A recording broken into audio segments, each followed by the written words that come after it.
हा महिलांना आरक्षण देण्यासंदर्भात, महिलांना त्यांचे हक्क देण्यासंदर्भात एक बिल सर्वानुमते मंजूर करावं अशी भूमिका काल प्रधानमंत्र्यांनी मांडली. आता महिलांच्या आरक्षणामध्ये आणि सुरक्षेच्या मुद्द्यामध्ये महिलांवरील अत्याचाराच्या बाबतीत किंवा बलात्काराच्या बाबतीत ज्या भाजपच्या एका नेत्याला न्यायालयाने शिक्षा ठोठावलेली आहे आणि तो तुरुंगात आहे, त्याचं समर्थन जर संसदेमध्ये एखादा भाजपचा खासदार करत असेल तर हे आरक्षणाचं बिल चर्चा सुरू आहे त्याच्या आधी त्यांनी त्या खासदारावर कारवाई केली पाहिजे. तुम्ही एका बलात्कारी जो महिलांवरती बलात्कार करून तुरुंगात गेलाय त्याचं समर्थन पार्लमेंटमध्ये करताय, ही अत्यंत गंभीर गोष्ट आहे. भारतीय जनता पक्षाचे कॅरेक्टर काय आहे, चरित्र काय आहे, ढोंग काय आहे हे या प्रकरणात दिसतंय. आम्हाला या विषयावरती फार चर्चा आता करायची नाहीये. आम्ही त्याच्यामध्ये योग्य वेळी काही भूमिका घेऊ. तर पार्लियामेंट में जोरदार चर्चा हुई. अशा पद्धतीचे मराठी माणसाच्या विरोधामध्ये बोलताना पाहायला मिळत असतात. त्याबद्दल आदित्य ठाकरे यांचं नाव घेण्याचं या भाजपच्या खासदाराला काहीच कारण नव्हतं. मुळात त्यांनी महाराष्ट्रात येऊन भारतीय जनता पक्षानं या प्रकरणामध्ये कसे खोटे पुरावे म्हणण्यापेक्षा कसा खोटा माहोल उभा केला होता आणि ही सगळ्या प्रकरणातून सत्य काय बाहेर आलं हे समजून घेतलं पाहिजे. फक्त ठाकरे कुटुंबाची आणि शिवसेनेची बदनामी करण्यासाठी जे कुंभांड रचण्यात आलं त्याच्यामध्ये आदित्य ठाकरेंना टार्गेट करण्यात आलं आणि काल पुन्हा एकदा भाजपच्या एका खासदारानं भाजपच्या विकृत मानसिकतेचं प्रदर्शन काल संसदेमध्ये केलं. अशा प्रकारे पार्लमेंटचा गैरवापर करणं हे अत्यंत दुःखद आहे आणि नरेंद्र मोदीचा भारतीय जनता पक्ष कोणत्या खालच्या पातळीवरती गेलेलं आहे हे काल पुन्हा एकदा आम्ही पाहिलं. तुम्ही कुलदीप सेंगर सारख्या बलात्कारी महिलांवर अत्याचार करणाऱ्या तुमच्या नेत्याची बाजू मांडताय आणि एका बाजूला महिला आरक्षणासंदर्भात तुम्ही लोकांकडे समर्थन मागताय. हे ढोंग आहे. तर पण हे सगळं होत असताना आपल्या पक्षाचे जे खासदार होते पाठीमागचे इतर ज्या पद्धतीने शिवसेना आक्रमक पद्धतीने इथून पाठीमागे भूमिका मांडताना बघायला मिळाली तशी भूमिका काल बघायला मिळाली नाही. सुप्रिया सुळे आणि अरविंद सावंत सोडता आपल्या पक्षाचे नाही, आमचे खासदार उभे राहिले. आमच्या खासदाराने आवाज उठवला.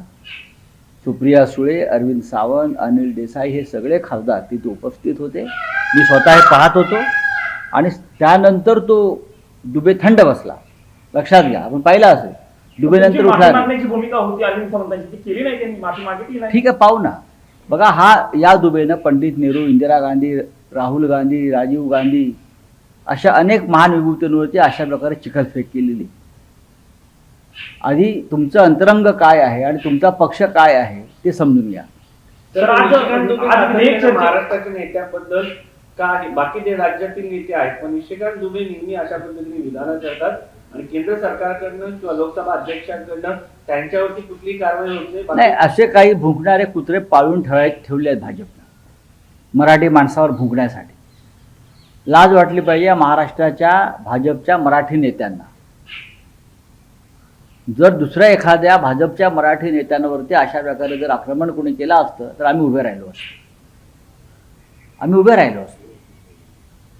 पण ज्या पद्धतीनं महाराष्ट्रातल्या प्रमुख नेत्यांवर, ठाकरे कुटुंबावर, ज्यांनी या महाराष्ट्रासाठी सर्वस्व अर्पण केलं आहे बाळासाहेब ठाकरेंनी, त्या कुटुंबावर अशा प्रकारे दुबे फुबेसारखी लोक बोलत असतील आणि भाजपचे लोक मजा बघत असतील, एक दिवस हे तुमच्यावर सुद्धा उलटणार आहे, लक्षात ठेवा. खरं म्हणजे पार्लमेंटमधल्या भाजपच्या सर्व खासदारांनी महाराष्ट्रातलं उभं राहायला पाहिजे. तर हर्षवर्धन सरकार म्हणतात जर उद्धव ठाकरे हेच उमेदवार असेल तरच आमचा फक्त संसदेच्या अनुषंगाने आज विधेयक मंजुरीसाठी येते. काल डिव्हिजन लोकसभेमध्ये विरोधी पक्षांनी मागितली होती. मतदान आपण सगळ्यांनी बघितलं. भाजपकडनं किंवा सत्ताधाऱ्यांकडनं सांगितलं गेलं आहे की खेला हो बे असं त्यांच्याकडनं सांगितलं. सत्ताधाऱ्याकडून खाजगीत बोलताना सांगितलं. नाही खाजगीत काही बोलू द्या, हे बिल मंजूर होत नाही, हे बिल पडणार आहे. 2/3 बहुमत म्हणजे 362 खासदारांचं बळ भारतीय जनता पक्ष किती तोडफोड केली तरी निर्माण करू शकत नाही. तृणमूल काँग्रेसचे खासदार आता कलकत्त्याहून निघालेले आहेत आणि ते दिल्लीमध्ये पोहोचतील. उद्धव ठाकरे यांचं त्यांच्याशी काय बोललं झालं? कोणाचं काय विषय? कारण कालच्या बैठकीमध्ये असं झालं होतं की ममता बॅनर्जी यांच्याशी उद्धवजी हां अच्छा ओके.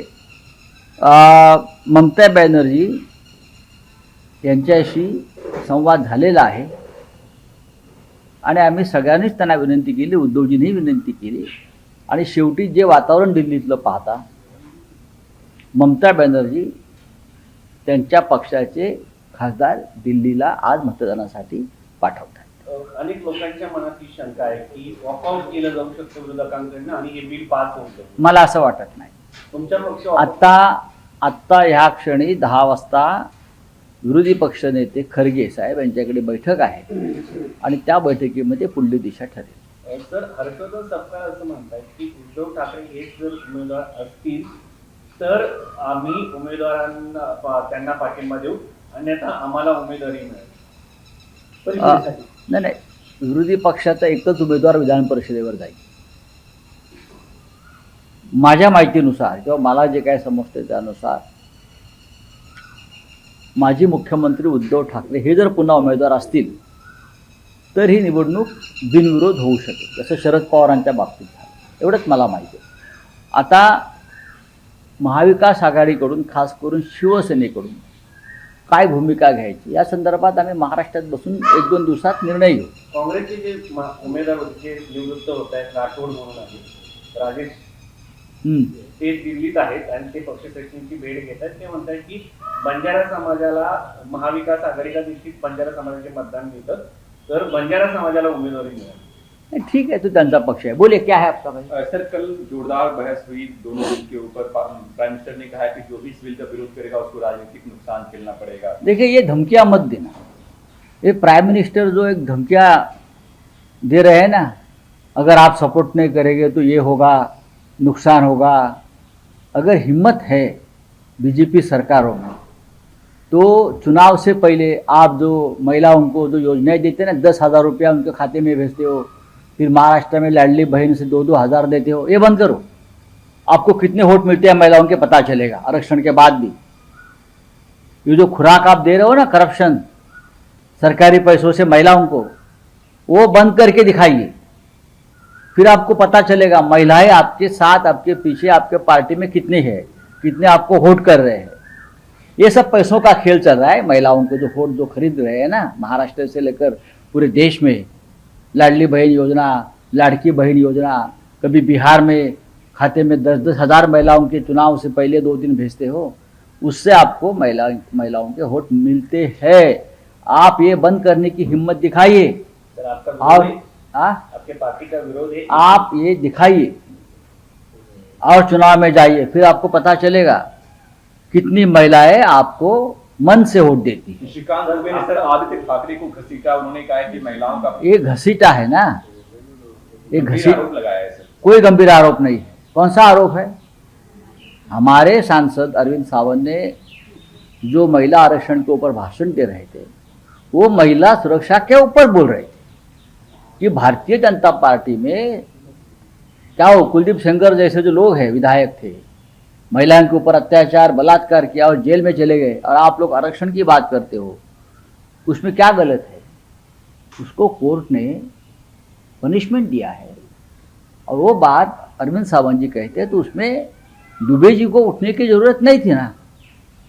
वो सच बोल रहे थे. क्या गलत बोला सावंत जी ने? ठीक आहे, चलिए. सर, दिल्लीच्या ब्लास्टचे दोरे जे आहे टीसीएसशी जोडलेले आहेत. ठीक आहे, देख लेंगे वो अभी वो. सर्व पेडणेकरांनी बाळासाहेबांचा अपमान केला पालिकेमध्ये. बाळासाहेब असं काय नसतं. सर, ममता बनर्जी ने गंभीर आरोप लगाया कि बीजेपी के लोग ही बम खुलवाएंगे और आरोप टीएमसी के लोगों पे लगाएंगे और आपका वोट चुराएंगे. ममता बनर्जी सच बोल रही है.